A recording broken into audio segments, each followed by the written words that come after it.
To some extent, yes, but it was a limit. So I did that for some years until I found someone else to take over my job. And that's actually when I managed to lower my income from the company, but I freed my time. And the most valuable currency you have is your time. Exactly. That's right, because it's limited and you can't buy it. Exactly. Everyone is like Warren Buffett. He's the biggest, most successful. And no one would like to swap their life with Warren Buffett because he's 94 or 95. And why? Because you have the time. That's the most valuable.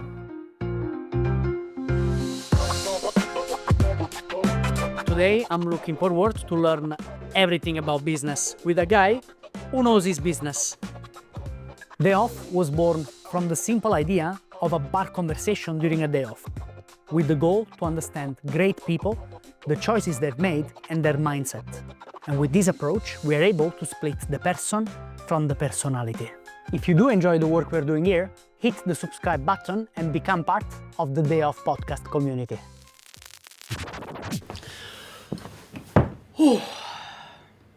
Okay, yes, the new entrepreneur. Are you just starting with a new business? Then you need to watch this episode. Today, we have a very successful business owner, probably one of the most successful business people in Norway. And this was pretty much like a business and mindset masterclass about everything business. The numbers, the approach, the mindset, what to do and what not to do. Watch the episode, trust me. Kim, welcome to your day off. Thank you. Really nice to be here. I'm so happy to have you here, and I'm looking forward to learn a bit more about your story, because I know you have a very interesting and colorful story. Well, there is one more reason I wanted to have you here. Now, we're going to get into the way you approach business and the things you've done. You've been very successful overall. I guess this is just, the success is only the tip of the iceberg. I guess there is a lot that people don't see under that. But I want to lead with a curiosity more than a question that I have. Now, the curiosity is this. You've been really successful in business so far, and business implies a lot of things. One of the things it implies is that you deal with money. Now, there are sort of two different schools of thinking when it comes to money. Some people believe that money emphasizes who you are, all right? And some other people think that money changes who you are. Which one of the two scenarios would you see yourself in, or would you agree more with? If I had to choose, it will be that it emphasizes. If you are one type of person who get access to money, it will strengthen it. But it also depends on who you are. How did you become rich or wealthy? Was it actually that you just had a lottery and got the money just with no effort, or just doing lotto? Or was it that you struggled for 10 years and actually managed to build a sustainable business, and with the profit, maybe when you sold the company, or just a dividend that was giving, that you became successful in that way? But I think in general that it's more or less emphasized, like it strengthened the personality. I don't think necessarily money changes. It maybe shows who you might actually be with money or without money. Yeah, interesting. Okay. You see, here is what I think, right? I believe there is, what you said now, it depends on how you got the money. I think it's super important to understand. It's not a factor that's secondary. I'll tell you why. Because would you agree with me that the process, let's say you are just an average individual on a salary, right? And you want to start a business. Would you agree with me that the process of starting a business and perhaps being successful after some time can also change your perspective on things, and therefore change the way you approach the business? Your own perception is your own reality. So whatever you see with your own eyes is how you're going to believe it. The fun thing is, actually, I'm reading a book now. It's called Psychology of Money. I don't remember the order. I just have this subscription where they suggest books to me based on what I've read before. Right. And I'm actually reading it. I'm maybe just, 1 hour into the book, so I don't really have the full context of the book. But it says that your upbringing will have a lot to say about how you look on money. Because if your parents were struggling, or if you went through a recession, or whatever you were born in, based on what year you were born in, because it had different factors, and one period didn't have inflation, one really had inflation, one was really boom with the stocks, one didn't, one was, recession. All of this influence how you look on life when you get adult. So whatever influence you had as a kid will actually influence in a very big way also your tolerance towards risk. So in that, it's very difficult to say if you maybe influence or if you're kind of born with that mindset when it comes to money. But there's a lot of ingredients, I think, when it comes to the outcome. Interesting. Do you think, do you have a predisposition in taking risks as an entrepreneur? I think you have to be some kind of more risk-taking, at least pain taker, Interesting. to be an entrepreneur, because you have to go through a lot of pain to figure out how you're going to grow your business and be frustrated a lot, because being an entrepreneur is like a really good cuisine with a lot of ingredients, and you don't know any of those. So you have to actually be a potato, learn all of those different skill sets to be able to grow a business, at least if you look upon it from a perspective where you grow a business without getting external funding, because then you can, of course, set a team. But being like a micro investor or entrepreneur, it's difficult. You mentioned pain, which I think is a super relevant topic nowadays, because, well, I feel like some people, well, I know actually for a fact that some people are just afraid of pain, and that's why they do not take the risk, which could otherwise lead them to the success they want. Yeah. I guess you build up sort of a resistance to pain these years. Muscle, I will call it. Muscle. Yeah. So the muscle to endure pain is more or less, if you do it enough times, it will become more natural for you. That's right. Like, I haven't done that many podcasts or interviews. This is my first one in English. Of course it's going to be painful. Of course it's going to be... You're doing great, brother. Of course it's going to be discomfort to some way. But that's also where you will grow. Because when you do something the first time, of course you're going to suck or not be the best that you can be at it. And it's all about repetition. So actually being able to, go towards pain in life when it comes to the unknown, it will actually make you stronger, and you will grow, and it will also build a muscle. That means when you have a bigger mountain or hurdle to go against, you have the kind of memory or the muscle memory to actually know how to handle it. You did build a resistance to pain, which you call muscles, right? Yeah, a muscle. Yeah. It's I think it's a matter of a trial and error, right? In the end of the day, you only need to get it right once. Yeah. Right. Of course, you can look upon it like that, but I look upon it like repetition. So whatever you want to accomplish and become good at is more or less repetition. So maybe people give up after like the 5th or 10th try, whatever they want to do, maybe maximum 15. And the reason is because it's uncomfortable. But I have a saying that it's a rule of 100. So whatever I want to become good at something, I need to do it 100 times.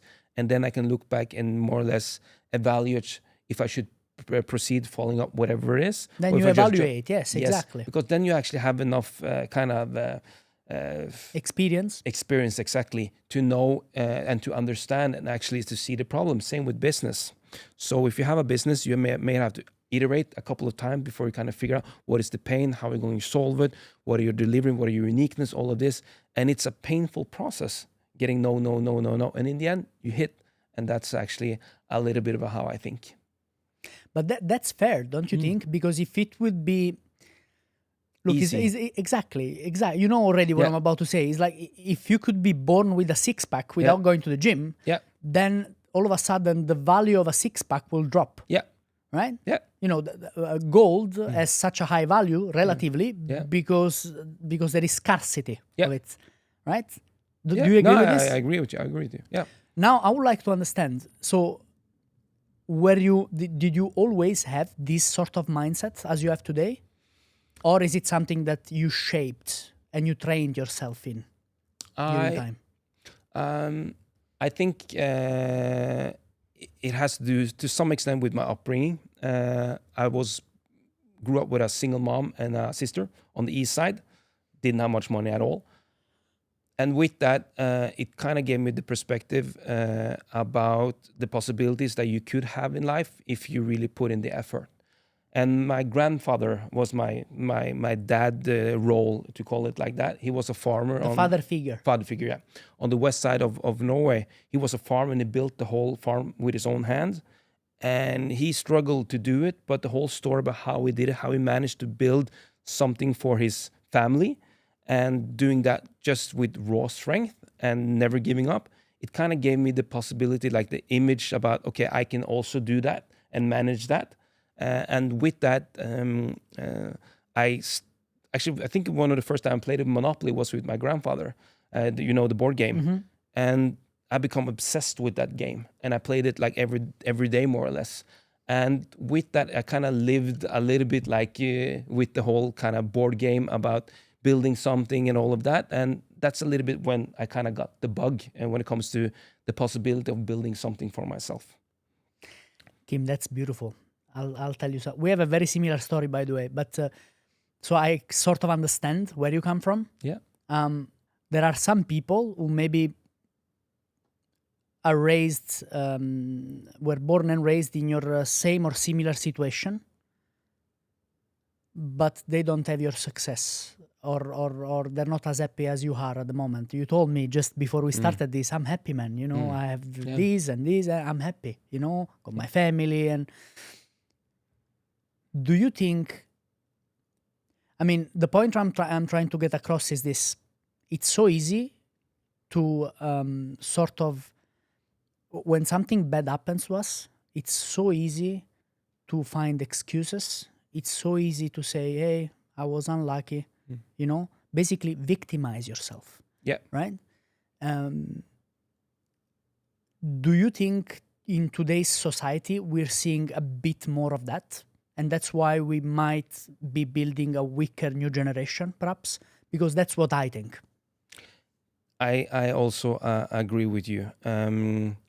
I think the whole being a victim society, person thinking about that. Victimhood mentality. Yeah. Let's just call it like that. I think, as an example, I'm brown. Now the camera is black and white based on what I've seen, but I'm half African. And of course I could be a victim. I grew up on the east side, and I used also to work as a salesman, door salesman.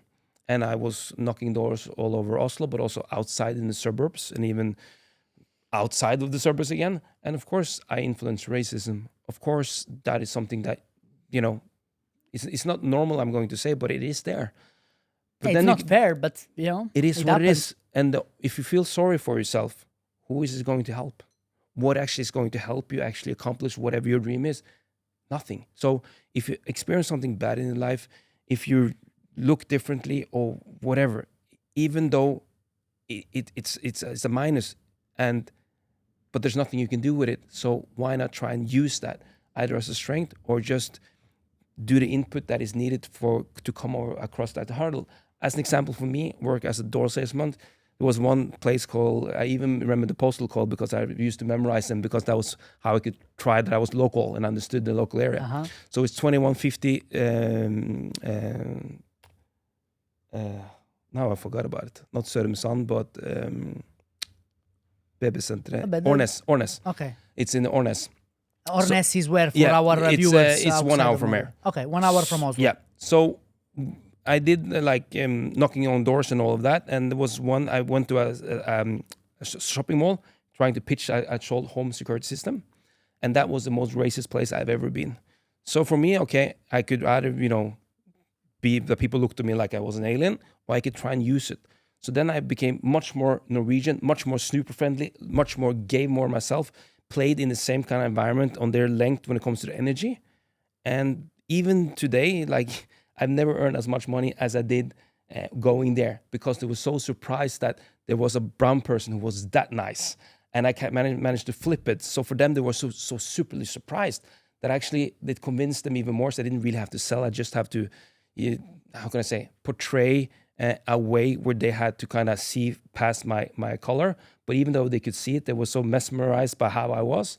and it was an experience, to say it at least. But it's maybe not the best example, but it still gives you an example about that it doesn't really help to feel sorry about yourself. It's an example on how you take a weakness and turn it into a strength. Yeah. That's exactly the point. Yeah. I think this is fantastic. Absolutely. There was a follow-up question I wanted to ask you, but we'll be jumping too many steps because I'm really curious on how this experience, where you learned a lot, as a matter of fact, you still remember it to this day. I was curious how this experience has affected the way you manage people today, right? I don't have that much churn in my organization, and it's also I don't want to set a standard or a job or in a way that I wouldn't like if I was on the other side. So if I flipped the coin and I was the manager for one of the companies, I would have to be motivated speaking to me in that way or managing me as a person. So as long as you're fair, of course I have high standards. I'm going to be honest on that part. But as long as you're fair and you are willing to see that person and support that person in the way that is needed, because working with a portfolio of company with different kind of managers, they're very much different. One of them, it's completely different than another one.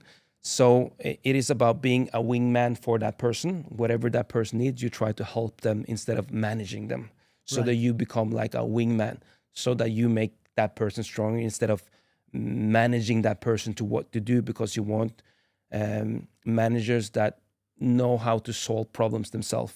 And just to give a little bit of sidestep there, that's one of the biggest skills that you can have, to be teachable, consuming or taking in information and using it on your own in your own way. And that's one thing that I really think is important, and that's also why I maybe manage a little bit different. I look at all those that I have with the companies I own, minority or majority, as colleagues. I don't have that kind of power distance in the management system, because that is how I would have liked it if I was on the other side. And it sounds easy when you say it, right? To do, because let's be honest, right? To act as a wingman to one person, that's easy. But you do it with many, many of them. So my question to you is, how do you do this successfully while remaining mentally sane? System is a big thing about how I work. So I have with all the different companies, I have a management meeting once per month. I have a management report that everyone put in within the 10th of every month. And with that, there's a lot of different questions that we go through. So I more or less systemize the setup so that people know what I expect and they know what I think is important. And we also try to make those meetings as tangible and easy to execute on as possible. Like, for example, we have what is called bottleneck approach. That means, what is the limitation of the company for growth? And then we don't have like 20, 15 different things. We have 1, 2, or 3 things. And then we focus on the biggest limitation for growth, really focus on it. And we don't really go on all the other things before we kind of handle that hurdle. And having that approach is much more tangible and easier to see the time invested to kind of reach. And also when you kind of check up that box, it feels good. You have those kind of endorphins. So that's a little bit how we work on it. But of course, like with this venue, 𝒟𝒏𝓎𝗙, which I'm working with, it's a lot of ingredients. So of course you need to handle all of those ingredients, but it's important not to put too much on the plate. So it's easy to digest, if you want to call it that. Easy. Okay. Try and make it as easy as possible. What are the biggest factors for growth? I even do that same if on a personal level. Okay, what is the biggest thing that a person can learn to give the biggest growth? And try and limit that to maybe 1 or 2 things, because then it's much more easy to focus on that one. So quality instead of quantity. That's what you're saying. Yeah, quality. I would say focus. Yeah, focus is focus, and also having a system. So they don't need to think about the management report as an example, because they know what to put in. They know, and if you have the same setup, it becomes better and better and better. I want to hear more about that, but let's go back in time a second, because we jumped a couple of steps there. Well, I jumped a couple of steps. Me too. When did you start your first business? So you said you were working as a salesman. Yeah. Do you remember how old you were when you were working as a salesman? It was just after I was in Australia studying, so I was 22. What did you study, if I can ask? I studied business in Australia. Of course you did. What a stupid question. Okay, then you came back here, right? And you started. I guess you went through a lot of different sort of jobs. Yes? Yeah, I did my second. So I went to what is it called, 𝒟𝒶𝓎𝗢𝗙 now. It's like a business school in Norway. And then my second year I did in Australia. And when I came back, because summer is winter and winter is summer there, so that means that I finished school in November and my school didn't start before in February in Norway. Right. So I had 3 months. Okay, how can I work and get as much money and experience as possible? So that's then I applied for a sales job working for a company called 𝒟𝒶𝓎𝗢𝗙𝗙, which is a door salesman's job. And I started there, and that was more or less my first job where I did knocking doors. You know, many entrepreneurs started with the exact same thing, right? Yeah. Many. There is so many stories out there. Because it's very painful. And then you get used to the pain, and having the pain with getting a no with a new business idea, whatever, it doesn't feel as painful because you're used to getting millions of no's. So you're like... Because you build muscles, yeah. as you said. Yeah. And the first job that I had, back to your question, is actually a recruitment company that I started based on recruiting salespeople, because that was one of the successes that I had when I became a manager after I finished my studies. I became a manager in the same company.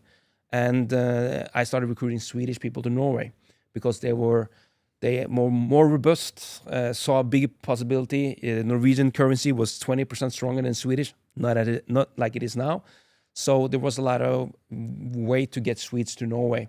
And that's when I started recruiting for my own division when I worked as a sales manager for 𝒟𝒶𝓎𝗢𝗙𝗙 in Oslo. And working, 14 hours a day, I was getting tired. I was like, okay, I need to do something else. And that's when I came up with the idea. We started a recruitment company. It was called 𝒟𝒡. And I recruited Swedish people to Norway. Very profitable business. And that was your first business? That was my first business, yeah. So how old were you? I was 24 maybe. 24, I think I was. I started my first business, yeah. It was a 𝒟𝒶𝓎𝗢𝗙, which means like a single company. You were self-employed? Self-employed, like consultancy company.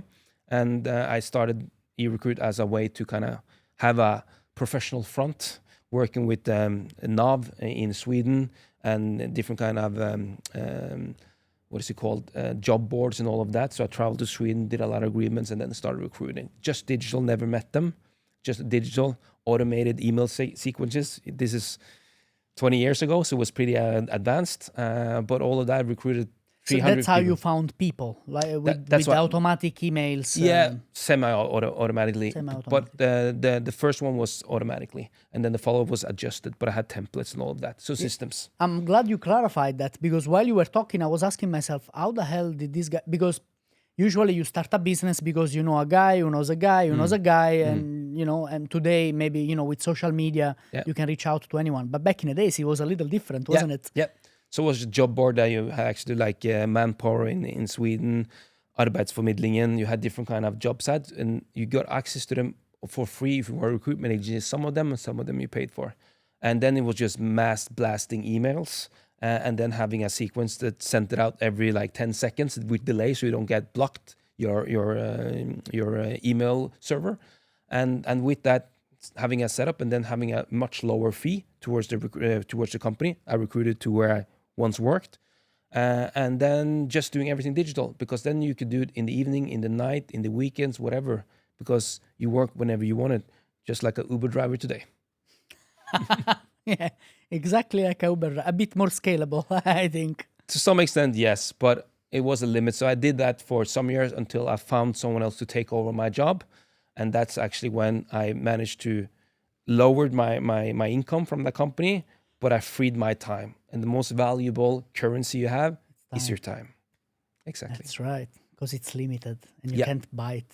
Exactly. Would you like to, like, everyone is like Warren Buffett, he's the biggest, most successful, and no one would like to swap their life with Warren Buffett because he's 94 or 95. And why? Because you have the time. That's the most valuable. Yep. Wow. Okay.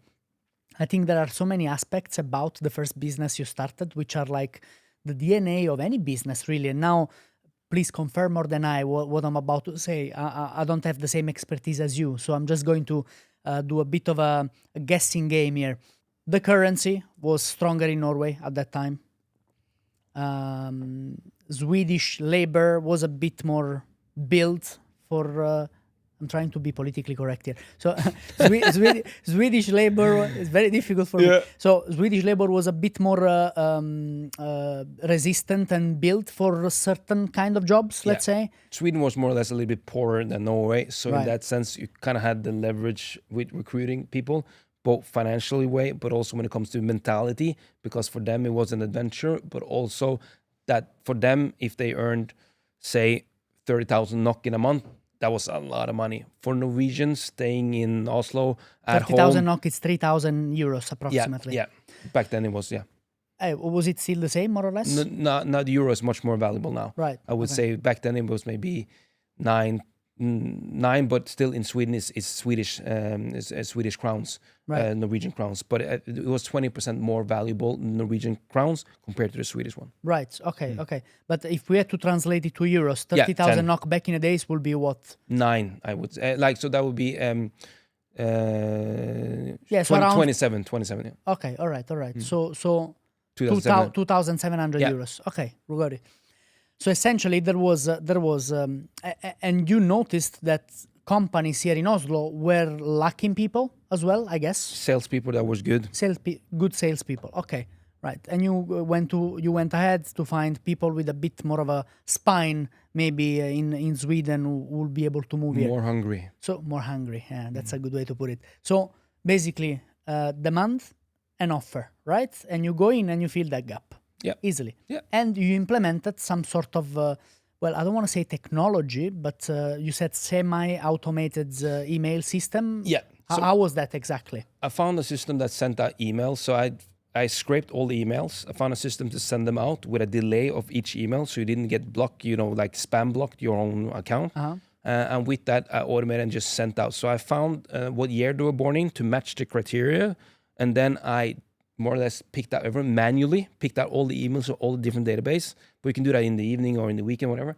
And then I put it into the system, and then it spit it out with delayed. So it did that 24 hours a day, more or less. And with that, inbound came, and then I had like templates where I one was a tease, one where I sold the job, third one when I set them up for an interview.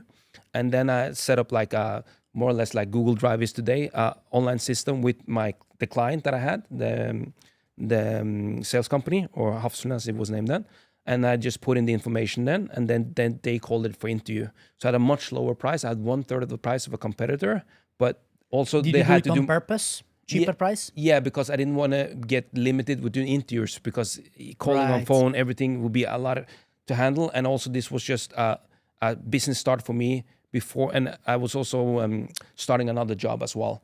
So this was a way to kind of kickstart something that I could have going next to my normal job. A side hustle. A side hustle, and I like that approach when you're going to be an entrepreneur. Do it as a side hustle, because in worst case, you only lose your time. There's no real headache or consequences. You are too stressed. So as a side hustle, really good setup. Interesting. Yes, but you would agree with me that the mentality and approach you had, right, in finding these systems and thinking about it, and also setting up a whole structure, and even in such a basic thing as, okay, I see a hole in the market there I see a gap in the market that I can try to fill up, right? That's not for everybody, is it? No, hard to say. I only have myself to kind of... but tell me about yourself. Was it natural for you to look at that and be like, okay, there is a segment there where I can do something about it?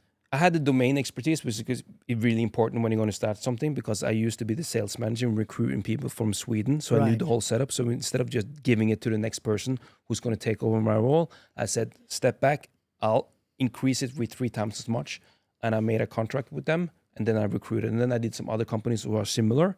But yeah, if why I think like that is difficult to say, because I only have myself. But I've been like entrepreneurial since I was young, making cookies and selling it to family, maybe the biggest that I did before this one was buying iPhones just when it came. I traveled to UK because my father lives in the UK, and I went to New York because I had some friends there, and I bought iPhones, and then I sold them in Norway, jailbreak them, and open them so they could work with a Norwegian SIM card. So I did that actually and earned probably over 100,000 NOK doing this because it was I saw a possibility and a way to do without having any limitation.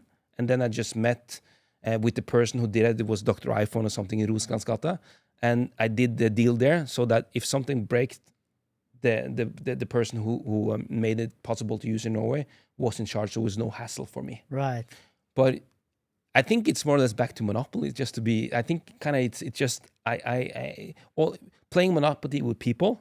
It really gives you. I really still love the game. It Playing really Monopoly with people. Yeah, it really gives you all about the hustle, the understanding, the calculation, and I want to be better. So I really put in those 10,000 hours that you need to be really good at something.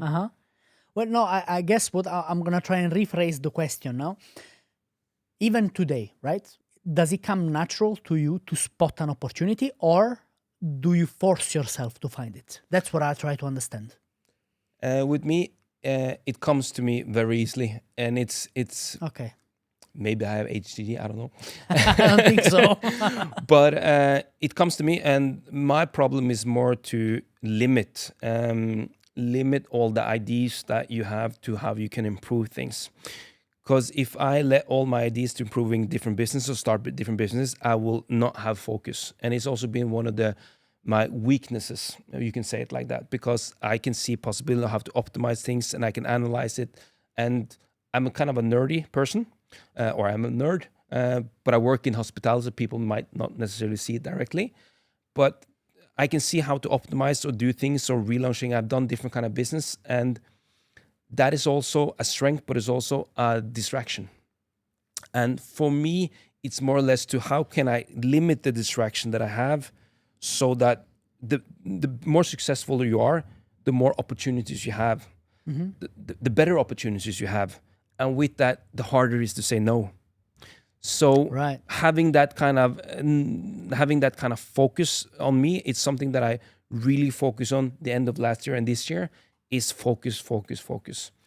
Because it's easy to get distracted, both when it comes to the companies that you have, to see how you can improve them and have ideas for the monthly meetings and all that. But then you just create kind of friction. So you need to make sure that whatever you're coming, ideas that you have, at least give you 40% extra profit. Because with the distraction, you're going to influence the company 20% in a negative way. Right. So you need to know that you actually, whatever idea you have, so I have like on the iPhone, I have a lot of ideas that never see the day of light. Maybe one day. It might, but it's important to kind of empty those, put in that kind of vault or whatever you want to call it. So you can make space in your head for other things that have the priority. And the priority. Okay, so what is the bottleneck? Okay, one to two things per company, and I focus on that one. Interesting. Wow.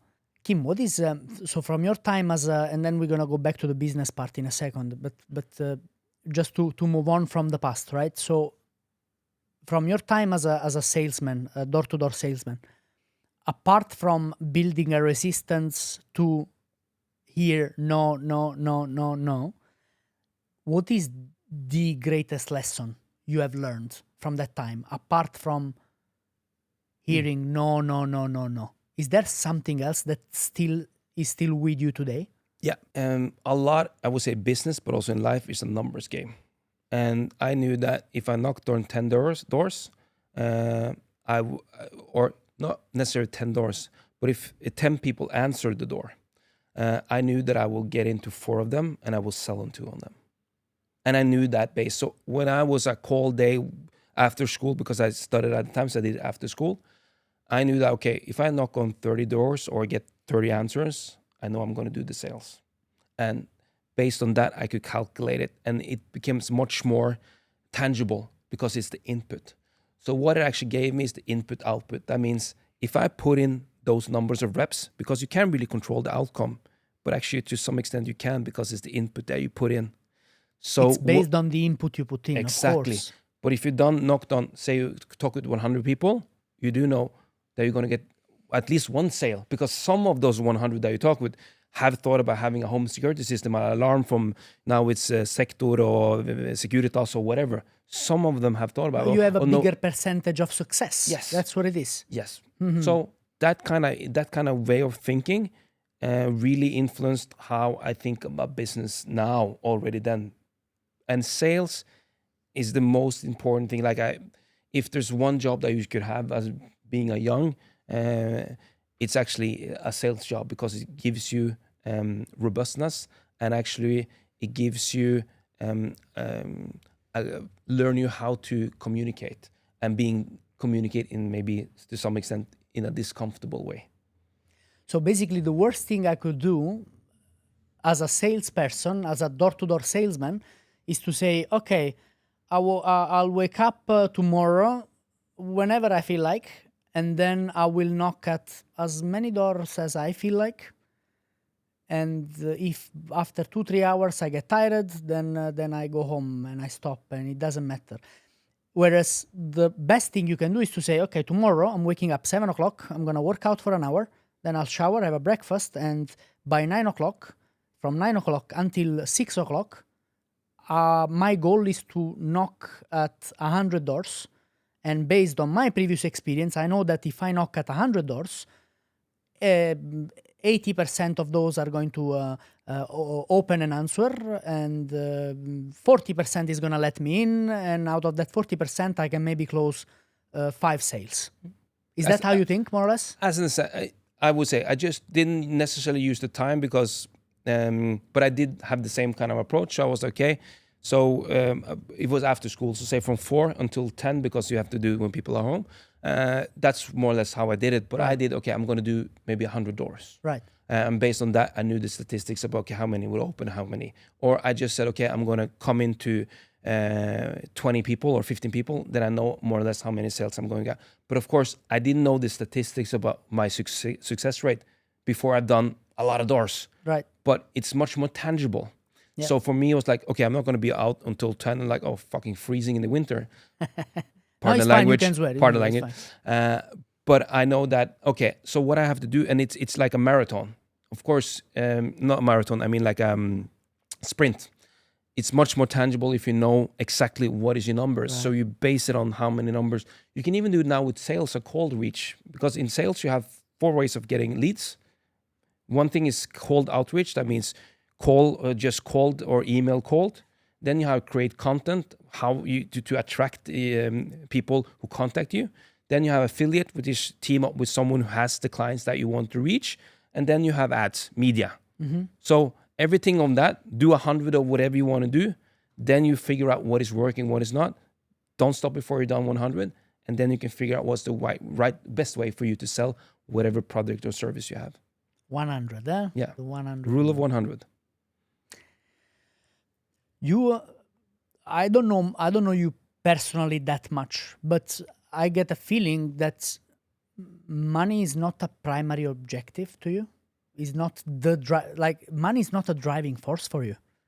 It's not the driving force, far from it, I would say, but it is. What's the primary driving force? Depends on if you're going to be like more philosophic on it, but my primary thing is growth. I think for me, I want to look back when I'm hopefully 90 years old, looking up and say that, okay, I kicked ass, I maxed my life. So for me, I'm not really looking towards whatever who else is doing. I'm not thinking about money-wise, as long as I have enough. Of course. But it's about more or less kicking ass and being the best of what you can do. I look upon business as I look upon myself as an athlete. It might sound a little bit strange, but it is more or less, okay, how can I train to become the best business person that I can be? And I do self-studies. I put in like a monthly board meeting with myself, analyze, have my personal goals and all of this, because for me, it's input, output. So if you want to be really good at something, you need to train and you need to have a plan about how you're going to be really, really good. So it's a little bit how I think, I haven't really told them many about it, but this is what I think is needed to reach that level where I want to reach. And it's not a monetary level. It is just a level where I will think being old, as talking with myself, 85 years old, and say, okay, I kicked ass. I think money and other material things help you keep track. You know, it's a way to. It's one way to measure. It's as the well. speed of. It's the currency of business. But do I think if I had twice as much money as I have now, would it make me happy? More happy? I don't think so. No. Kim, listen, there is a very controversial figure out there globally. I'm not going to say his name, but because I still want our YouTube channels to work tomorrow. So, but he said something that really made me think. I was watching one of his videos, and he said, and I want to know if you agree with this or not. Tell me what you think. So he said something along those lines. If you failed at something, if you fail, let's say if you fail at, if you go bankrupt with your business, yes, you can blame everyone else, but at some point, and he said that's scientific, at some point along the way, you made a mistake. And most people fail because they do not analyze themselves and the journeys and the possible mistakes they have made. Right? It's like, you know, in a boxing game, right? If you lose a boxing match, somewhere along the lines, it might be stronger, it might be somewhere along the lines, not only of the boxing match, but how you trained before, right? Somewhere along the lines, you made a mistake. In chess, for example. Yeah. You made a mistake. In business, in everything. Would you agree with this? I agree with you on this. I don't know who said it, but I agree with it. And a lot of people blame everyone else.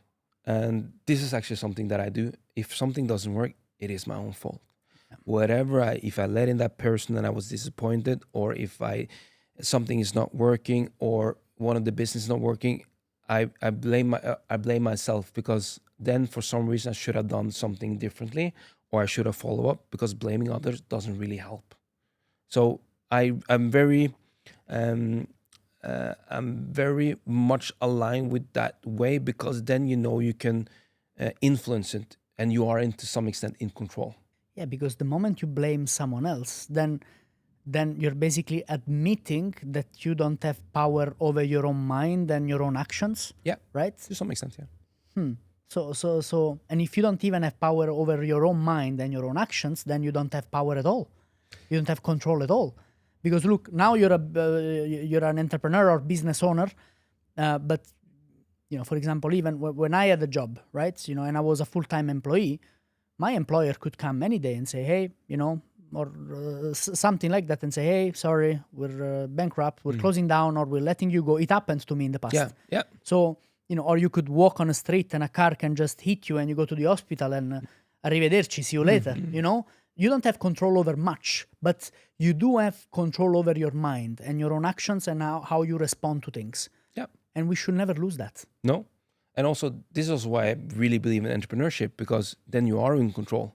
And I feel it's, just to take that entrepreneurial part, when you work for yourself, of course, it's risky, of course, but everything is on yourself.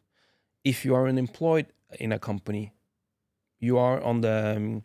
You're dependent on somebody else. Someone else. And you can easily be fired. You can easily... You are not, to some extent, in control. Of course, you can get another job as well. But the leverage that you can have with owning your own business, the growth that you can have, of course, the pain you will have, because it is going to be painful, just be honest. But the freedom you can have, and also the confidence that it can give you as well. Like for me, I don't understand people who have a wish to start something who doesn't do it. In Norway, being born in Norway, just won the lottery already. What's the worst thing that can happen? That you fail. Okay, then maybe you fail again. But in Norway, with all the possibilities you have here, the economy and everything, it's not really... Follow your dream. It's not really that bad, right? No. Even if you will fall on your feet anyways. Yeah, you will. And you can start again. Yeah. And you don't really lose before you give up. That's why. How many companies do you own in total? Good question. I think it's ballpark figure. You don't 20 have companies. 20, yeah. Right? And you also invest in some companies, right? Yeah. When you like ideas and so on. Okay. You can confirm or deny, you don't have to answer to this, but I heard some rumors that by doing some fact checking myself, I know a guy who knows a guy. I heard that your company and your businesses in total are worth somewhere around 100 million kroners today, if that's correct or not. Depends on how you kind of calculate it. I only calculate my ownership of it, but it's a sustainable business. It is, yeah, that's. Don't want to go into details about all the different companies, fine. but yeah, it's a profitable business. Well, all I was trying to say is that you are indeed a successful entrepreneur, and that's not too bad, my friend, considering you came from knocking doors at people 20 years ago, isn't it? Yeah, I'm happy with my life. You should be. Yeah. Do you play? You have a kid now, right? Yeah. Two kids. Two boys. kids, and you're married. Actually, I'm getting married in 2 months. You're getting married in 2 months. Your country. What about? Italy, Florence. Florence. Yeah. Man, all the Norwegians are going to Florence. It's beautiful. Yeah, I know. Tuscany, there is a city or a town in Tuscany. It's called Lucca. It's taken over by Norwegians. Yeah. It's like so many Norwegians who own houses and mansions sometimes. What is it with you and Norwegians and Florence and Tuscany? What is it? For me, it's just Italy as a country. Now we're going to be very happy. I think Italy is maybe it's both me and my fiance, soon-to-be wife's favorite country. It's where we travel the most. So we've been to Amalfi, we've been to Capri, we've been to Tuscany. Before that's also where I proposed. We've been to. I'm from Napoli myself. I've been to Napoli as well. Yeah, we have been there as well. So we traveled all around Italy and been to maybe 10, 12 cities. And we just really love it. The culture, the food, just the vibe. Beauty, the vibe is just amazing. Yep. And it's a place where we just really, really relax. Surrounded by beauty. For holidays is great. Start a business there is a bit more complicated. That I've heard. And I've heard actually. I do know some Italians, and I also met someone when I was traveling. And it seemed very difficult. Corruption on another level. Yeah, and the thing about Italy now, this is a cliche but it's true. Look, I'm all about the truth, all right? Yeah. And the truth is that the bureaucracy kills you. Yeah, there is so much bureaucracy, kills you. The taxation system doesn't help you. Depends on what you do. You can still be successful. I know many successful business owners, and if you live in Italy and you're a successful business owner, I don't know, a couple of million in the bank, and you live a great life because the food is amazing. There is a good vibe, and there is a lot of sun most of the year. Yeah. So it's great, But the problem with too much comfort, now we're gonna get into the psychology of this again, is that there is there was a saying back in the days that the more south you go in Italy, the more people are lazy. Now, I don't know if that's true or not, but it was a saying back in the days when I was growing up. And that's because the more south in Italy you go, the more, the food gets cheaper. It's warmer and warmer the more south you go. Imagine that Sicily is basically right in front of Africa, right? So it's really warm. So the warmer it is, the lazier people get. Just because it's nicer, it's more comfortable. You go to the beach in April, and October. So I also believe that a little bit of, on this topic of comfort, right? And how comfort can make you lazy as well. I do believe that challenges can be good sometimes, and a bit of dark times can do good. It can be a boost for whatever you need to do mentally as well. Because if you're too comfortable, then you just I don't know. How do you feel about this? If you get too comfortable, I have a saying. I call it a little bit like zombies. That means you just walk around and you don't really have a plan. Dead. Yeah, Walking Dead. But everything is on routine. You don't really challenge yourself. Everything is, but you're not really happy. And I do think, both when it comes to having alternative, being an entrepreneur, but also when I think about life, I do things that is uncomfortable because I know it's going to help me grow. And for me, it's internal kind of motivation, but not everyone is like that, and that is just something that you have to kind of be okay with. But I do think if you're going to think about from the society perspective, is that what you're wondering about? Mm-hmm. I think from a society perspective, that I think we are very comfortable, and I think humans are not made to be super comfortable sitting in the bed watching Netflix, eating processed food, and going to work, and then just taking the hours, and then be super tired and doing this in and out. I would never kind of set up my life to just be Average. average. Don't know why. I kind of like, I don't really watch that much TV, and the input that I'm also getting from just putting on the screen, is that really helping me, reach my goal? If I'm going to get news, I read it, because then I control what I'm reading.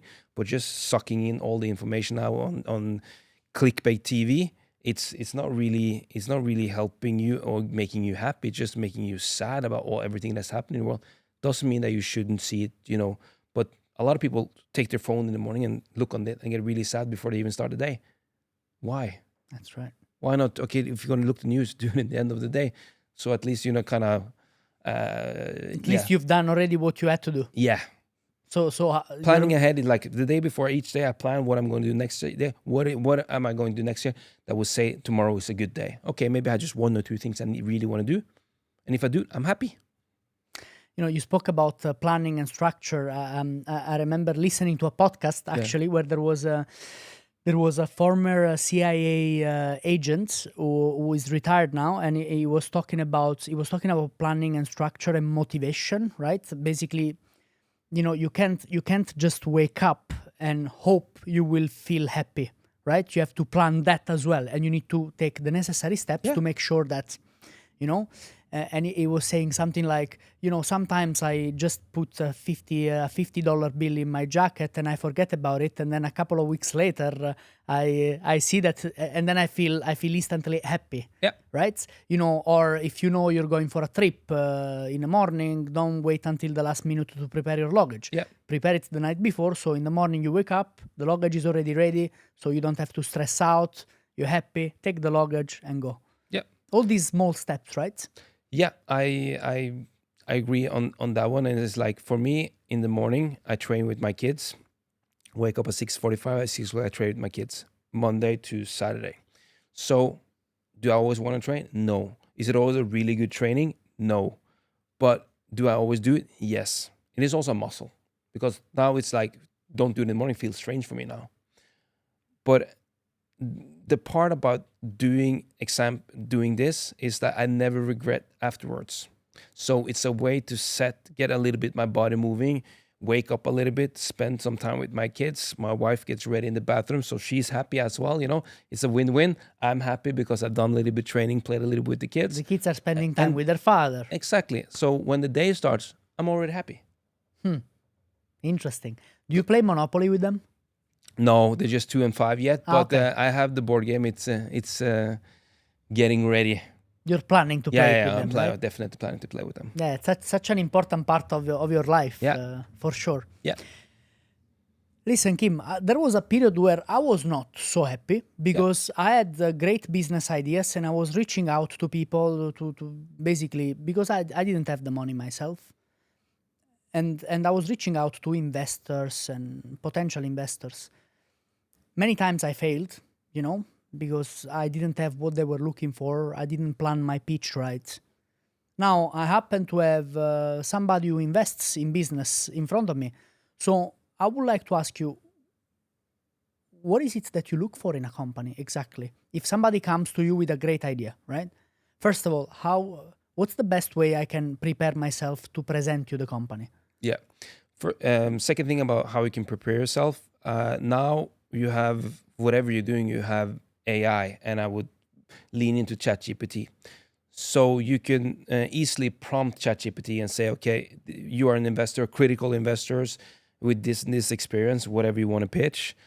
So you prompt it in a way that it can actually give you advice about how you should prepare yourself, how you should make the pitch, how you should guide your presentation during the meeting, what question you should ask, who you should talk with, how you should do it. You can really get a lot of inputs. You can talk with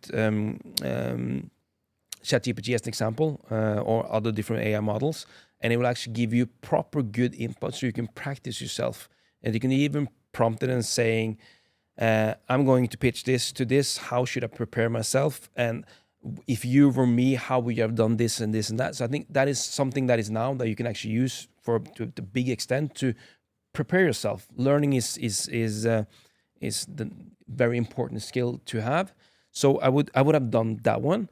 But also another part, to have answer your first part of the question, you didn't succeed with the pitch or investors that you did. Did you approach many enough? Because percentage of conversion with a cold pitch is very low unless you have a really tight relation with them. So of course you can prepare yourself. The best product you have and the product is more or less the founder. The best product you have, and then you have to calculate with efforts, how many times, how many reach outs did you do, and then you have a result. So did you maybe reach out to 30, 40? Maybe you had to do 100, maybe you had to do more. So that is something, and with doing 100, you could easily figure out, okay, what is not working? How should I? And then you can iterate your pitch or your business plan so that in the end you would actually hit it and actually get an investor on board. Just like knocking on doors. Just a little bit like knocking on doors. So that's actually one way to answer the question. When it comes to me, I look upon... because then we get into exactly what you look for in a company. Yeah. In order for you to invest in it. Yeah. My background is media. I used to work for a media and an event company. So used to work for Viacom, MTV. I was in charge of MTV Norway in the end of that career in media. Big job, huh? Yeah, it was a very cool job. Just at the end, before it was too much 16 and pregnant. But I had one good year there. Right. So my background is media and sales. So media, marketing, sales. And then I have hospitality, which is, the biggest, what I work the most with. So more or less for me, that is what I invested.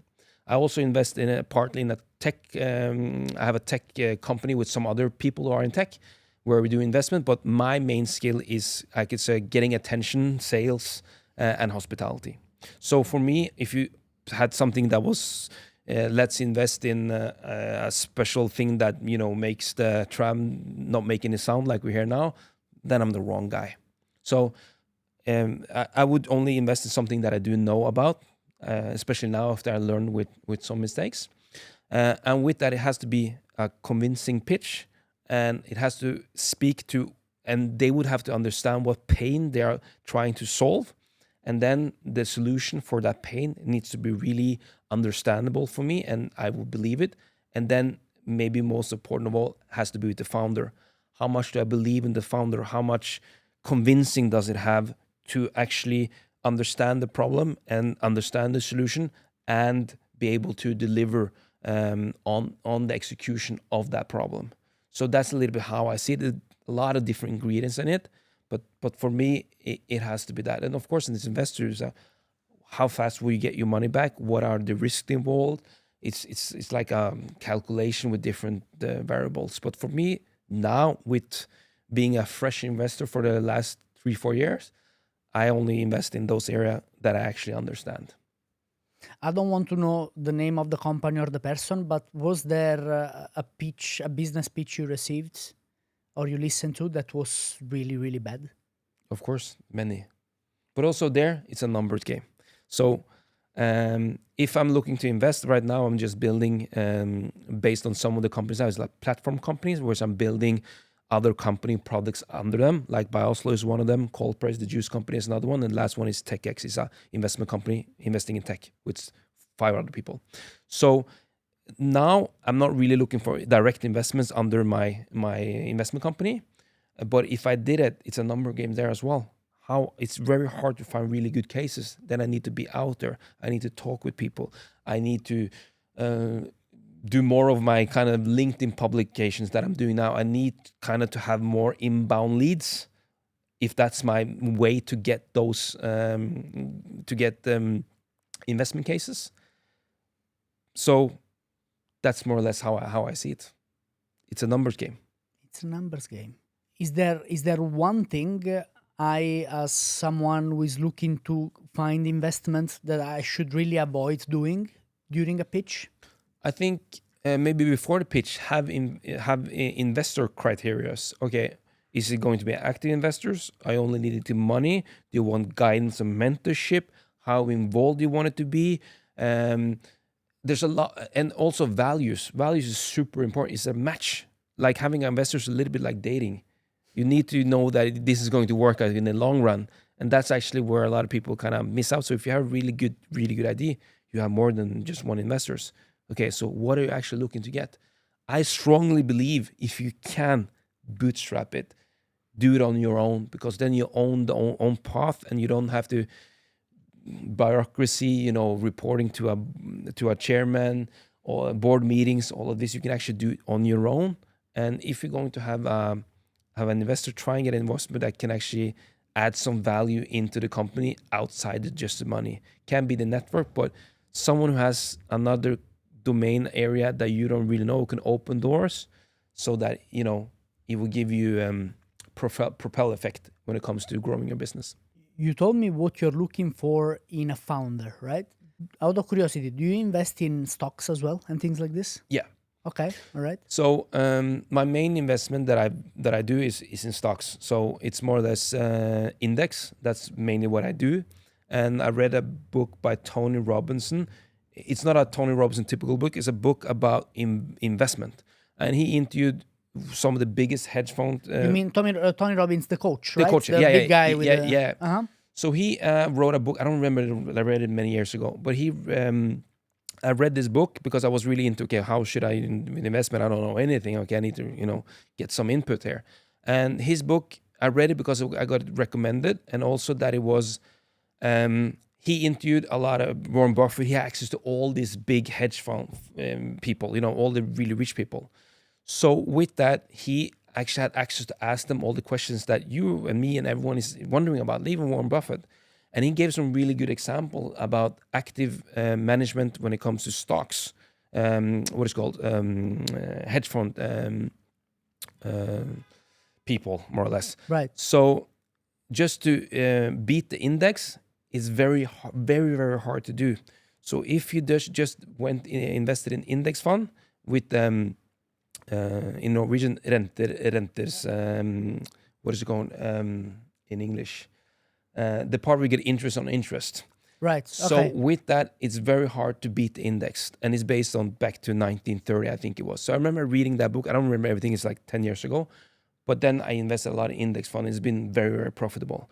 So for me, I have two ways to invest. Either it doesn't need any time for me, which is index fund, and if I'm going to take them out of my index, I mean my VPS account, as it's called, it would have to be active ownership, where I believe that me as a vessel can give a better investment than having them there, because that doesn't take any time. So if I started investing a little bit there, and a little bit in crypto and real estate, and doing all of this different kind of 5 other companies, this and that, it steals focus, and focus is really important. So I do invest in stocks, more or less index, because it's very low management fee. Uh-huh. And if I don't do that, I do active ownership, and that's what I'm doing. So those are my two vehicles, if you want to call it. What's your opinion on crypto and Bitcoin and so on? I'm sure you must have looked into it. I looked into right? it, and I tried to buy some Bitcoin. Of course, I should have done it based on now afterwards. But if you're going to build wealth without having it starting from zero, you need to speak the language of the bank. Yeah. And with the bank not being able to put crypto money into, call it collateral as security, that limits your own growth if you need money for new investments. Yep. So for me, it's the reason why I chose not to do is because speaking the language of the bank, the financial systems, it will give me better opportunities when it comes to the business, and also my business needing capital from the bank, because I have no investors. I don't really want investors.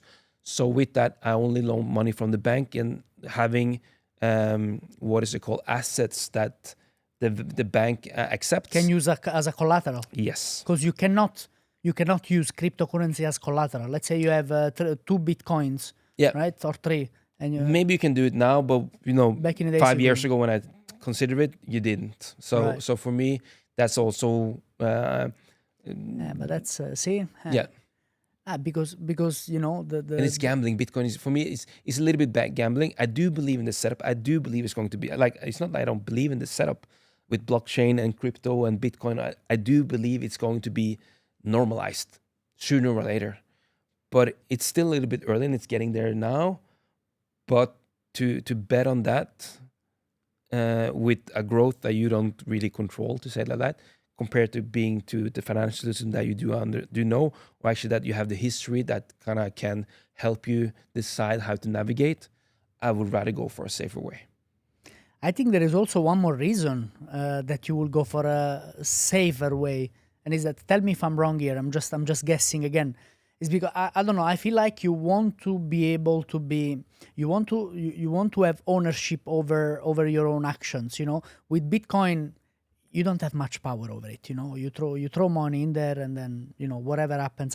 It can go up, it can go down. You can predict, sure, but you're still predicting something that it's out of your hands, right? Whereas with a business, if you were to invest in a company, in me, right, in somebody, then you're still there are still steps you can take, human steps you can take to affect the outcome. Does that make sense? Yeah, and it does make sense. So that is one part of me, is active ownership, which is the main thing. But crypto or index is more or less to say, because I don't control how Apple or Tesla, whatever, is doing. So I could have done it because I don't have any control there either.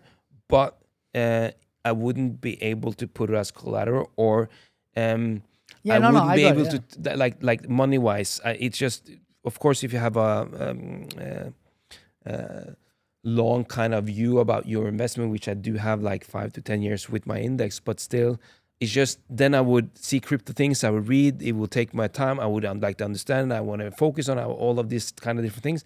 But now that I have a fund that more or less is based on the index, I don't really think about it. It goes how it goes, and I do believe the people who's managing them knows what they're doing, and then I can focus all my attention on my active ownership.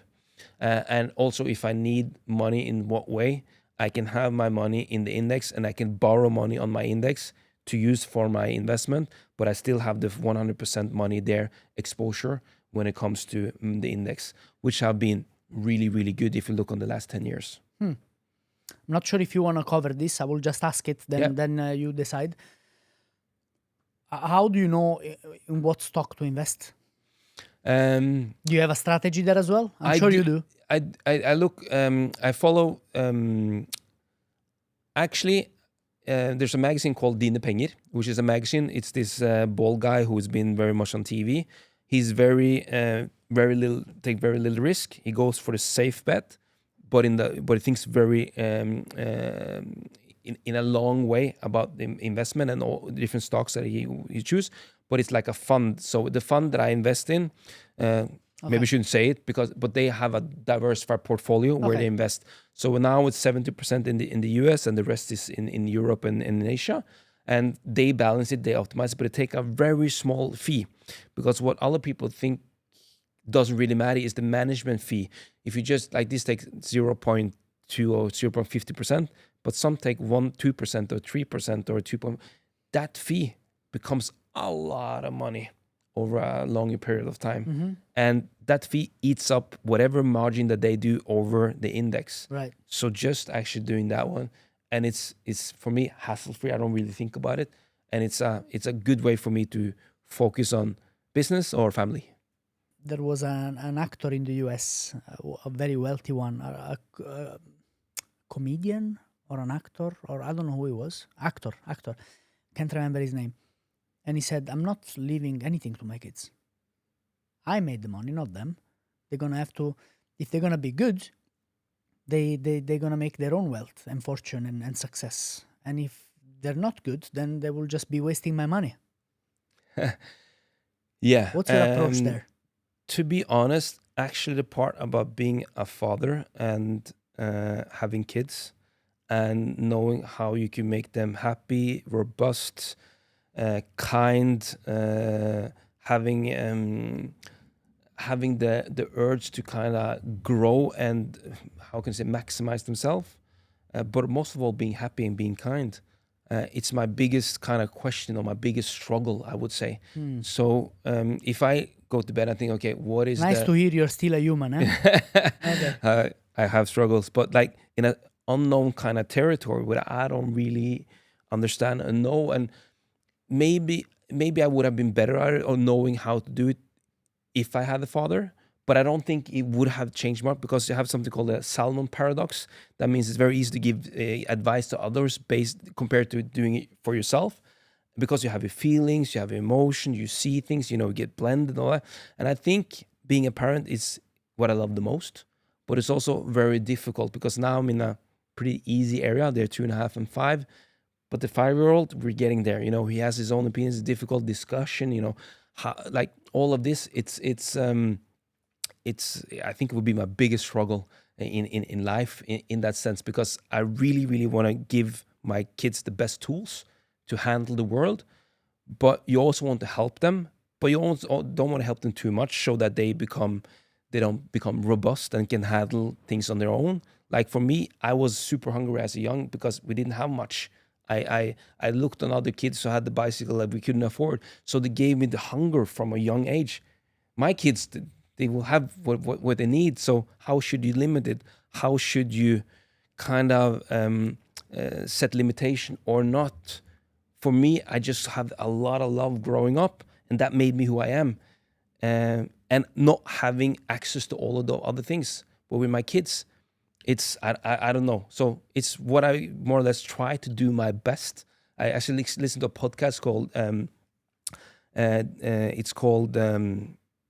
it's Day by Day. It's more or less a book about being in the fatherhood, which has 365 episodes, where each episodes talk about something for 2-3 minutes, and I listen to it every night. And it's just a reminder that about all the different things about being a father, because it is difficult, and there's no right or wrong in many ways, and there's no kind of you can't just ask ChatGPT, how to be a father. Yeah, you can. No. Wow. Is there something in your life, personal and professional, that you like, a great lesson that you must make sure you pass it on to your kids? I think gratitude is one thing that is really, really important, that I really focus on, that they learn. Because if you're likable, life will be much more easy for you. So if you can teach your kids to be likable, having good values, and just be kind, I think they will get much more easier in life. But when it comes to whatever football or sports they want to do, or school, or in general life, meeting someone, I think that's one thing that is really, really important. That's also why I try to focus a lot on. It's not too much about performance, learning to read, or being really, really excel at whatever. It's just now really give a lot of love and be present there, be there for the kids. Lesson wise, I think that is the biggest thing that I want to give them, and I also want to teach them is gratitude. Yeah, that makes sense, because you want to make sure you pass on something to them that is going to be useful to them when you're not there anymore. Yeah. Right? Yeah. That's the whole point of it, Yeah. isn't it? Yeah. That one, and if you're going to think from kind of having from a tool approach, it is also the way of finding out things on your own, because it will make you very independent if you have the skill to figure things out and not just give them the answer. That is also another thing, so that you are able to solve it on your own. Like back to my granddad, he gave me this thread, and he made this knute. In Norwegian, it's like you. What's the translation, Edmund? Knute? Knot, yeah. He made a Nod. Yeah. Nod. Okay. So with my grandfather, he made a knot with a thread, and it was very difficult to open. But I just remember still now how it felt when I made it, because I managed to open something that was difficult. And just the smaller things, start small and build. He didn't fix it for you. No, he gave it to you. No, he did a difficult one, Yeah. so I had to open it. Yeah. And more difficult, but trying to train yourself to be able to figure it out. that would together with being teachable and be able to train yourself, those are, as I see it, very two big assets to have as a person. Kim, you mentioned several times a word which was teachable. Yeah. Can you define for me what makes someone teachable? What are the characteristics someone needs to have in order to be considered teachable? Some people ask me about, okay, can anyone become an entrepreneur? And I say, yes, everyone can become an entrepreneur. It depends on what you want to do and also how teachable you are. Because teachable is your ability to learn skills. Some people will use 200 hours, some people use 2,000 hours to learn the same thing. So it actually has to do with the input, the effort you put into it. So being teachable is the way that you actually learn new things, how receivable you are. Either from learning on your own information as well. Either from reading on your own, or now we have ChatGPT, YouTube, or mentor, or school, or whatever. Figure out a way to get as much knowledge into yourself. Being teachable is a really important thing. As an example, back to the door salesman thing, I was really, really not one of the best when I started that. Like, I was scared, knocked on doors, afraid when they opened. Like, I was not really good. But what I had the stamina to be working more hours than anyone else. And after like 2 months, I was pretty good. I wasn't the best, but I was pretty good from maybe bottom 3 when I started. And there were 20 people. But all of that, so the stamina and the learning, because you suck at whatever you do in the beginning, it actually made me better. So if I was super teachable, maybe I would have been, top in 1 month. But I was pretty slow learner. So it took me 4 months. But after 5 months, I was the best. But it took me 5 months. So you have teachable in the sense of how easy are you to receive information and store it, but also what are the hours you put into. Those are the 2 factors that will decide how fast you become skilled at something. There is a reason I asked you this question, is because I want to connect it to the modern days again and to a topic we were talking about earlier. Yeah. Which is,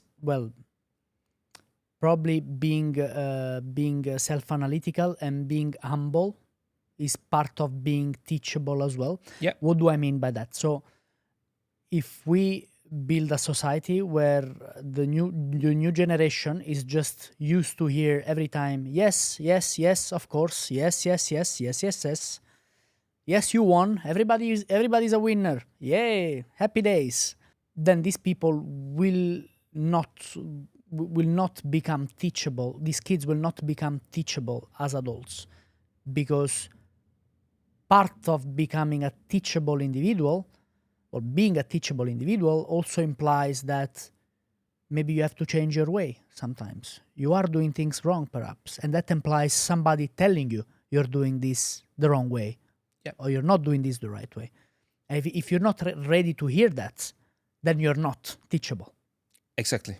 Does that make sense? Yeah, that makes completely sense. And I see different, because we recruited different kind of people who are like plus 40 or 50 and 30 and 20-year-old. There is a difference now, because a lot of the young people, they know the best because they can read ChatGPT and all of that. But there's a context of whatever skill or whatever information that is there. And the part about learning and maybe having a mentor, it doesn't mean that you kind of mentor can be your grandfather, it can be your sibling, it can be whatever, but just, I call it the ignorance tax. That means what you don't know is what limits you to reach whatever you want to do. So then listen to the people who have done the 2,000, 5,000 hours of expertise, whatever you want to learn, and take it in. Because if you can, it's like you skip the line, and you actually get access to people who really, really know.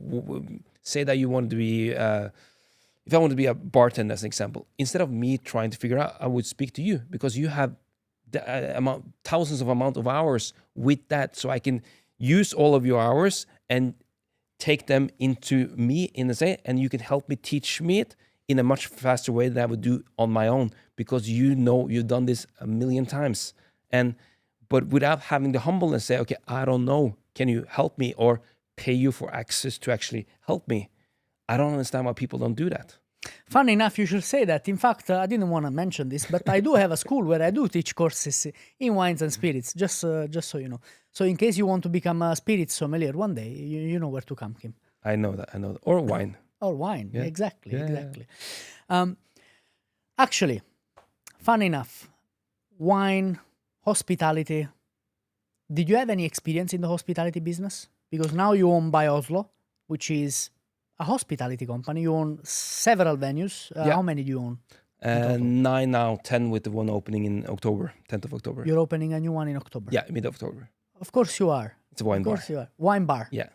All right.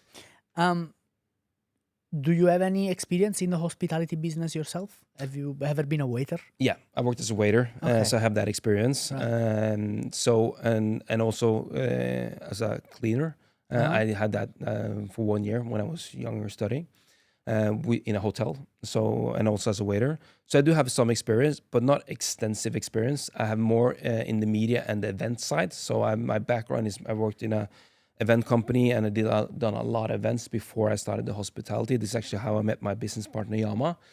So to say it like to give the a quick summary of by Oslo, it was me who was a nerdy kind of analytic guy with a business degree, and then you had the biggest hospitality person in Oslo, I would say, 𝒟𝒻𝗙, and He's great, by the way. Yeah, I spoke with him. yeah, he's very good. So together we decided. We did a lot of events because I was working for MTV and he had his own event agency. We did a lot of events all over Norway and it really, really did success. It was a good way for me to bring clients at MTV and get them to like me so much that they had to spend a lot of money on my TV channel. But also it was a good way for me and 𝒟𝒻𝗙 to get to know each other. And doing this for some years was like, okay, we should have our own venue. The house always wins, and we see that we are pouring, revenue turnover into all this venue where we're traveling to the mountains or to 𝒟𝒻𝗙 or We might as well just put revenue into ourselves, right? Yeah, and that's actually where we started Stratos, which was 10 months of the year as an event venue, and then 2 months in the summer and some weekends we did like a summer club, and also some club on the Saturdays that we didn't have any bookings. And that's more or less how we started 15 years ago. 15 years ago. 15 years ago. Wow. 15 years ago.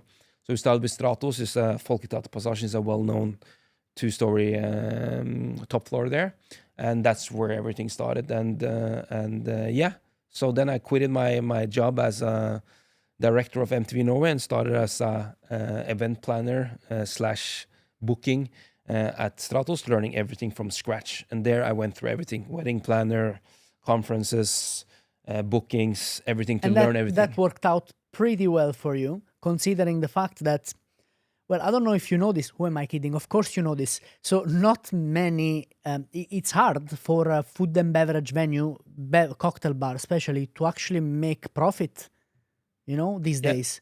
Not easy. But yours are doing pretty well, my friend.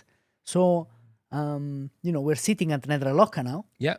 Which is a venue that does pretty well, always packed with people. Yeah. So It's a good venue. you have definitely done really well in that spectrum. Just to shoot in. Yeah.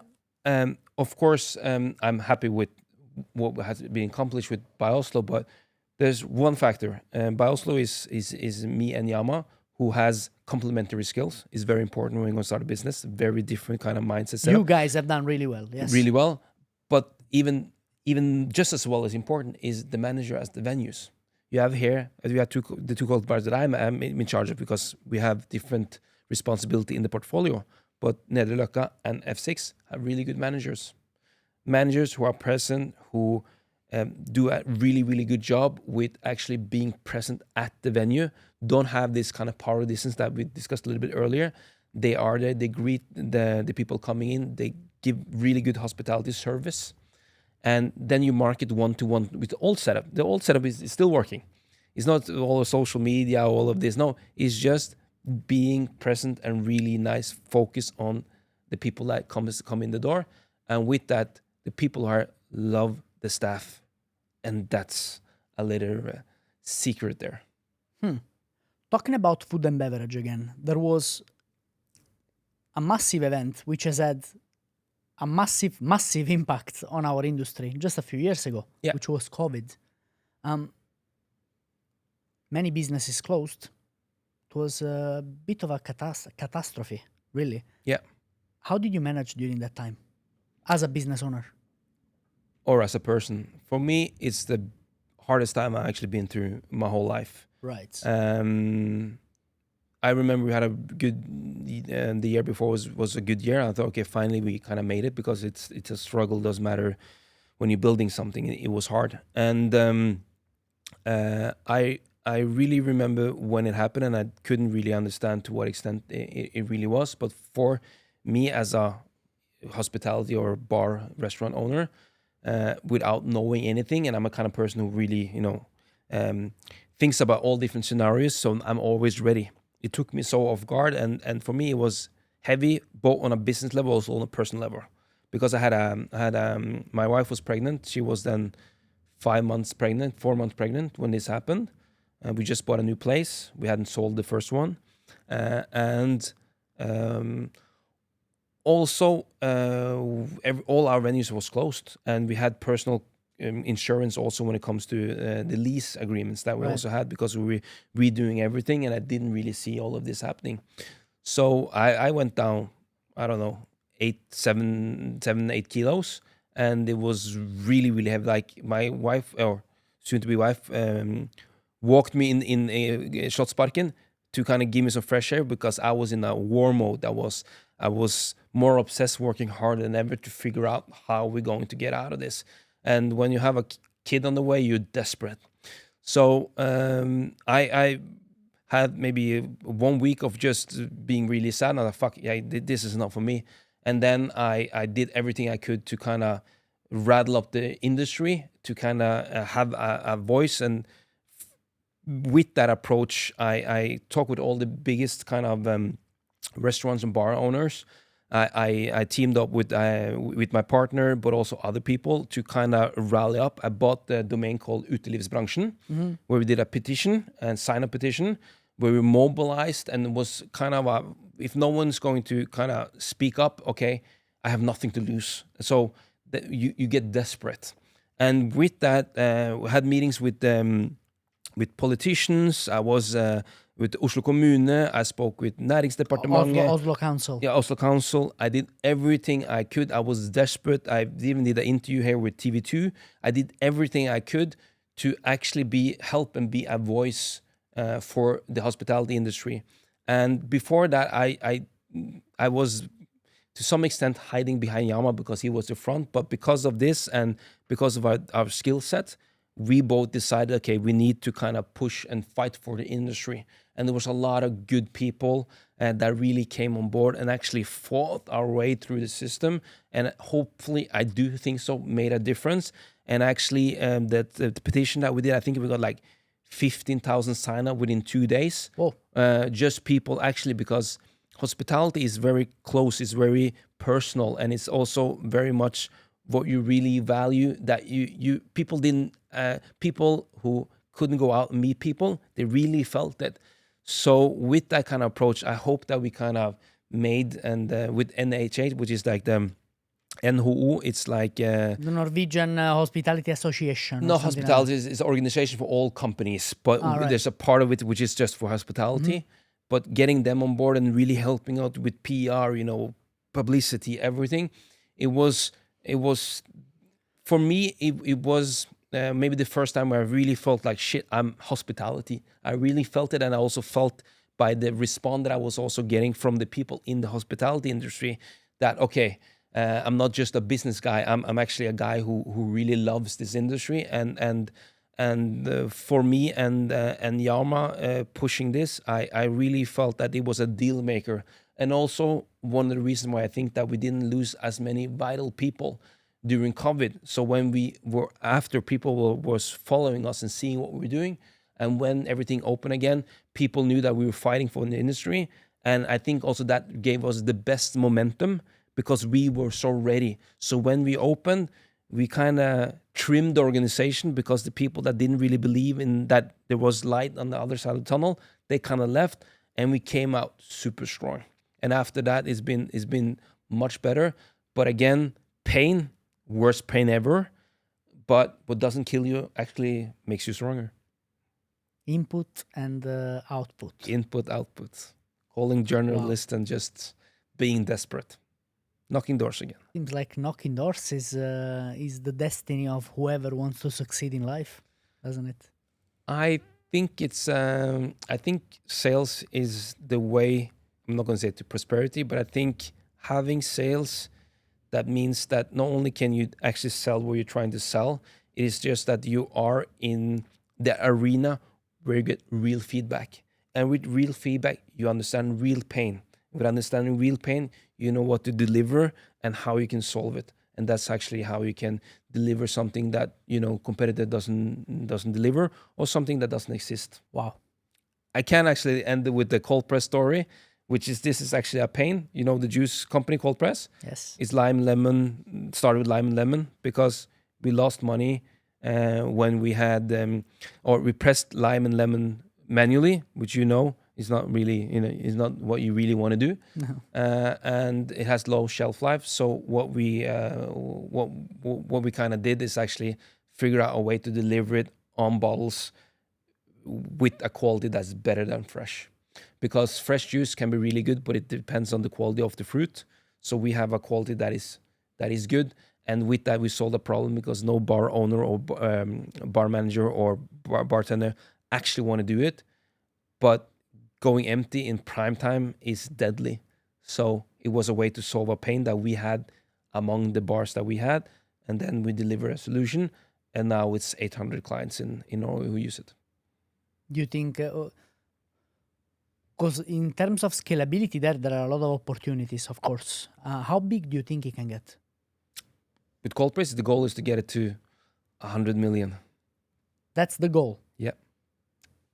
Only in Norway? No. No. Now it will be Norway, and also Cold Press will be a platform, so we're going to deliver new product. Like now we're launching next month freeze-dried fruit.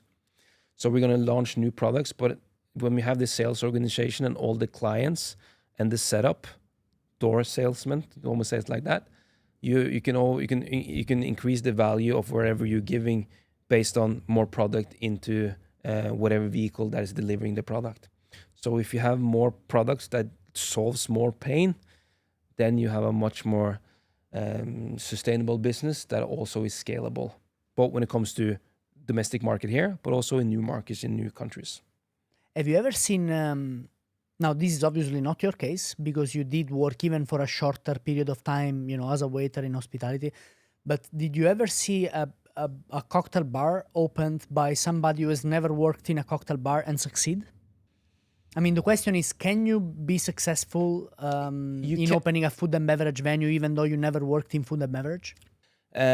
No, I would say that yes, it's possible, but then you need other management team, or you need partners that know how to do it. It's like if I started with Stratos back in the days without having Yam on board, it would have flopped. It wouldn't have worked. And if I somehow manage to work, it will take much more time because, again, back to having someone who has the domain skill, who have done those 10,000 hours. You need someone on board with that. I came with analytics, I did with marketing, I did like with SEO to get tracking, Google Ads, all of those other things to fill up the venue. But I didn't know all the other things. That's something I've learned during the last 15 years. Right. We're almost towards the end, Kim. But there are just a couple of more things I want to touch upon. One is, now after having opened so many bars and you own restaurants as well? Yes. Yeah. Bars and restaurants, clubs as well. Yeah. What is the importance that location plays in the overall success of a venue? And if you think it's important, how do you choose a good location? Everything depends on the concept. What is the concept? So we can use this one as an example, Nederløkka. So when we looked on this venue, it was a tapas bar here before. And the location here was very strong on the restaurant side with Le Benjamin, Delicatessen, you have Sydøst, you have Trattoria, you have a lot of good, then you had the steak area just behind here as well.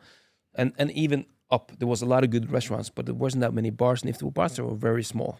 So this was a good way to establish a bar and drop the food, because where do you want to go after or for a restaurant? So you look upon it's a complementary setup with the area, and also it's a corner. It's a little bit like Parisian style, and it has a lot of foot traffic because people go here to go over the to Torgata and city center. So it's a very good location, which will make it much more easy. So location is very important, because if you have an off location, the concept needs to be really, really, really strong. And it's a little bit, I wouldn't say uphill, but of course you want to have downhill when it comes to having people just dropping by because they coincidentally went aside. Then you have the window. It's a lot of window here, but the venue itself is not the best layout. As you can see, it's a very thin corner. So if it was more square, it would have been better, because with staffing and having managers or people working the bar, much more visual, if it was more open and so on. So it has its pros and cons, but everything has to do with, you can have a good concept, but if it doesn't fit in the area, it's not going to work. So it's often better to look on a venue and then based on that, find a concept or adjust whatever concept you're thinking, because it has so much to say. And foot traffic is like, you have to think like you do with retail. They think, okay, how many people pass there? What hours? Who are they? What are their spendings? Average spending. All of this goes into analysis. And we have a cocktail bar here. It's on the Grünerløkka. It's a sister bar of F6, which is on the west side. Completely different vibe, different style, different. Everything is different. Everything is different. Atmosphere, everything is different, because you need to cater to the local area, the community. If you don't really win your home area, then it will be very difficult to kind of have a sustaining bar. And we always look to build institutions, because they are not to fluctuate when it comes to the financial situation, when it comes to all of those different things. You can influence how much spending power there are, because if you have a place that people feel like, okay, it's more or less a little bit like home, they of course want to come back. And that's also one of the reasons, I think, why I wouldn't call it a recession, but a downtime that is now, Nederløkka as a venue is still doing strong, because it has the ingredients to cater to the area, and it has a very humble management setup, and it's as you can see, it's a nice place. Beautiful, super cozy. Very objective. Look at these books. Yeah. Makes me look smarter. Yeah. You know? Me too. It's great. You are probably smarter. I don't think so. Okay. Last curiosity I have about you, Kim. In between all these food and beverage venues, we'll stay on the food and beverage topic, because you also manage other businesses. Well, food and beverage is my main. Right. Yeah. Did you ever have to fire someone? Yeah, of course. Do you have a rule? Like 2 strikes and you're out, 3 strikes and you're out, or? Everything depends on what it is. As long as you're clear with the expectation, and you follow up with the person, and you give them a proper chance, and you convey what you expect and why you expect it, and also show them how it's done, because I want you to do good. Okay, but then understand what is good. You need to show them what is good, because if you fire someone who hasn't done a good job, but they don't understand a good job, it's actually yourself who should be fired. So having that kind of setup with actually showing them what good actually is, then you've been pretty clear about what kind of expecting level that you do expect, and it doesn't really come across as being a surprise when it actually happens, because you actually show them and giving them a fair chance. So it does happen. But you were talking about self-accountability earlier, you know? Yeah. You need to do a good job, yes, but what does that look like for you? Exactly. Boss. Yeah. Show me. Yeah. So if you don't show it to them, you should be fired yourself. Yeah. Wow. That is something, huh? No, because I feel like many business owners, they just, that's exactly what they do. Yeah. You know, and they don't even know what they want sometimes. No. That's the problem, right? Yeah. And then, you know, it's so easy to blame other people for it. Yeah. Without proper guidance, you won't go anywhere. As an example, if you don't know what to do, then you need to give it to the person, if that person is supposed to know what to do, and then they need to be. I'm very good on, like, Giuseppe also tell this, like, we have company wiki, like an internal setup with all the setup, called SOPs, all of this, because it's a way to empty your mind and make it as good as possible, and then you can give it to a new employee. This is how we do at 𝒟𝒏𝓙𝗙. This is the bar manual. This is how we're going to train with the staff. This is how we're going to greet all of this. No, I'm not saying you're going to be McDonald's, as well, but if you take like 40%, 30% of that, and you set it up, and then you can actually have a system that people actually follow, and it's very set up. Okay, what do we expect of the people? But if you start working here and you say that that's not good service, okay, but what is good service at 𝒟𝒏𝓙𝗙? And this guy worked at another cocktail bar where something else was good service. That's right. It's important. It's impossible. No. So you need to set. You have to define who you are, right? Yeah. And then base your standards based on that. Yeah. Set your standards based on that. Yeah. Wow. Kim, how do you you have been a very successful individual. How do you define success, actually? I define success by being more or less. It's difficult to say to what extent. It depends a little bit how you see it, because it's not necessarily monetary. No. But for me, I look on my job as a little bit like my I wouldn't say my hobby. Like I look upon it as my jobby.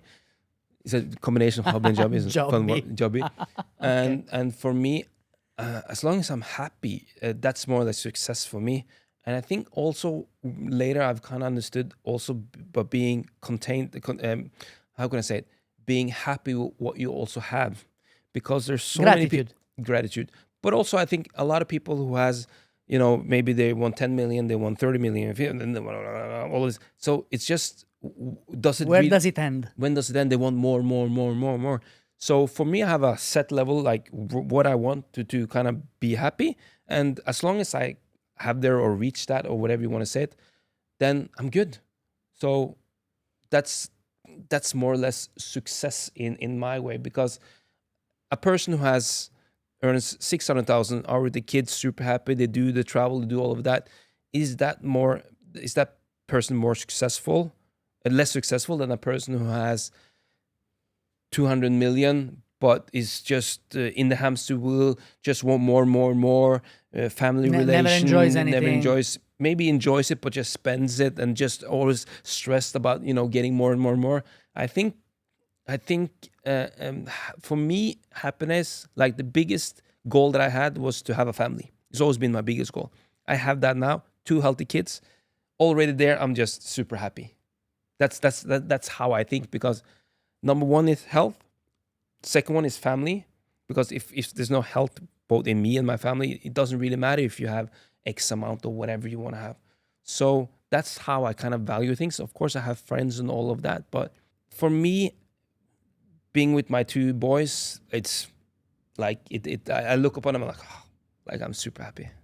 And of course, my wife as well, soon to be, having those. Now we're going to go on holiday. I'm really looking forward, and for me, that's success. You have to explain this thing. That's something I only realized when I came to Norway, that people have kids first and then they get married. Yeah. In Italy, it doesn't work like that. Yeah. You get married first, then you have kids. Yeah. But that's maybe for a different episode next time. Kim, what's the best book you ever read? I think, based on the context that we had today, I think it's called Die with Zero. Die with Zero. It's Bill Perkins wrote a book, got it recommended from a colleague actually, and it's about how you can maximize your life at the different stages that you are. And I think it's a book that will appeal to if you're 20 or if you're 50 or if you're even 70. It has to be about how to maximize your life and how you can, I wouldn't say look on quantify about success or being happy, but it really gave you another angle about how you think about your life, because you only have those 90 years and there are different things in different area of your life that is something you can only do when you're 20. When I was young, I did backpacking in Thailand and got food poisoning in Singapore and stayed at hospital, and it was bad, but it was an experience. And I went to Malaysia and I was there backpacking. That was really cool when I was 21. It's not really cool. You can do it, of course, now when you're over 40. But it's not But it as won't cool. be it won't be the same. No. And it won't be that, being a hostel with cockroaches, it's not that same appealing. You have different classes now, different expectations. That's right. So it's just about how you see life and how you can maximize life. So that Based book on where you are in life. Yeah. Beautiful. Kim, this was an absolute pleasure. I really, really enjoyed it. Me as well. You didn't expect to enjoy it, be honest. I haven't done podcasts. I've done only one podcast before, and that one was in Norwegian. So of course I was a little bit